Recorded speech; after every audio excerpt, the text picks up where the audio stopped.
Welcome to Nasdaq Trade Talks. I'm Jill Malandrino, global markets reporter at Nasdaq, with daily insight on the Nasdaq-100 index, or the NDX, which is made up of 100 of the largest domestic and international non-financial innovative companies listed right here on the Nasdaq stock market. The NDX has been the barometer for U.S. large cap growth and also one of the best performing indexes over the last decade and a half, not to mention one of the most liquid index ecosystems in the world. Joining me this Tuesday afternoon, we have Shawn, Cruz, manager of trader services at TD Ameritrade, to discuss Nasdaq-100 levels to watch with small caps catching up on performance. We haven't said that in a while, have we, Shawn? Yeah, and I think there's actually an interesting dynamic that really goes to the heart of really knowing what's in these index products. And if you think of the NASDAQ, that's those high growth, technology-driven companies. If you look at the Russell 2000, it's going to be a lot more weighted towards financials, industrials, sort of the U.S. economy. Weighting there is what a lot of people like to look at as just sort of tracking sentiment around what's going on here domestically. And I think the problem is that the S&P 500 has a heavy weighting towards some of these larger tech stocks and maybe not as much of a weighting towards some of these cyclicals. So when you get into time periods where you get the cyclical names of financials, those types of sectors really driving a lot of equity performance, you're going to see the Russell 2000 sort of take over leadership in those situations. And the S&P 500 may not participate as much on the upside. Whereas if you look at the NASDAQ, is still sort of chopping around here. I think there's some interesting levels we're going to look at here in a second, but the outperformance in both of these indices have quite a bit of ways to go before they're going to catch up to the Nasdaq-100, which is still up 40% year to date. So a lot of those names still continue to perform. They're expected to perform here moving into 2021. I know that was something that a lot of investors were asking themselves, and it looks like, just looking at the price action we've been seeing as of late, it does look like there is still optimism for some of these growth names that have had incredible performance this year to continue that into next year and beyond. Let's take a look at some fresh Nasdaq-100 levels here. And you also incorporated vol Q into your analysis here.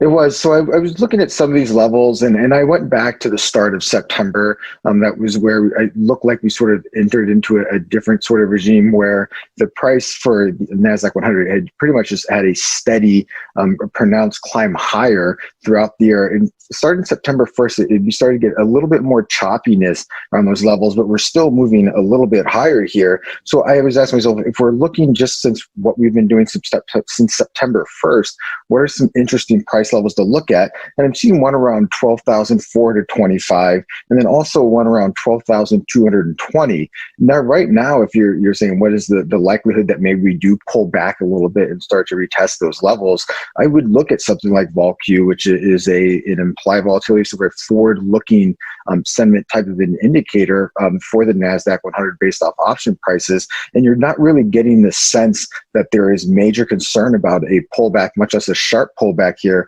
anytime soon. We're now seeing that vol Q level drift back towards that 24 handle, and I think that's noteworthy. We call it the rule of 16, which sort of back of the envelope way of calculating what is really being priced in for a potential move in the next couple of days. And if you divide 24 by 16, you really don't get much.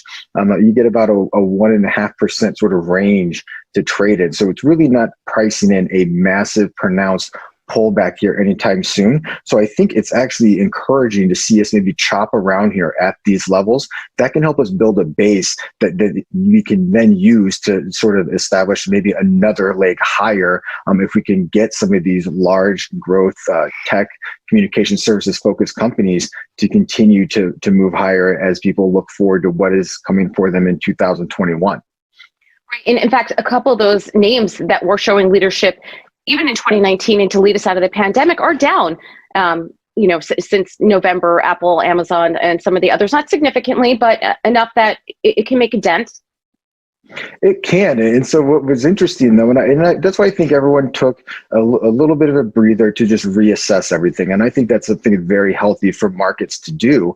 And if you're starting to look at, I think the companies are actually starting to sort of reassess things as we get a little bit more certainty out of what is coming in 2021. So if you're looking at a company like Apple having a pretty good day today, rallying higher as they went out and said they're going to have to increase production of their iPhones, some of their other products here in 2021. Management doesn't increase production unless they're seeing a change in their outlook for demand for those products. That's why they're increasing production. So that's why I said I think a lot of people are going to sit back, start to reassess things. But when you see companies like Apple come out and say, look, we're actually going to have to increase production because we see a pretty solid recovery in demand in 2021, those are sort of things that you want to hear. And those are sort of things that can help us maybe break out here and start moving higher. And just looking at Apple now is able to break above this level that I'm looking at around 123.90.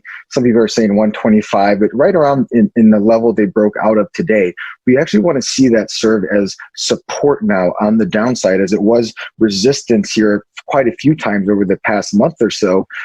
We want to see them be able to establish some price activity above this level, and that can be what takes them maybe higher up to that 140, 150 range. We did just have an analyst come out today and raise their price target to Apple up to 140. So maybe that can be something to sort of look at off in the horizon if Apple can actually deliver on some of these strong sales that they are expecting with the announcement that they are increasing production for 2021.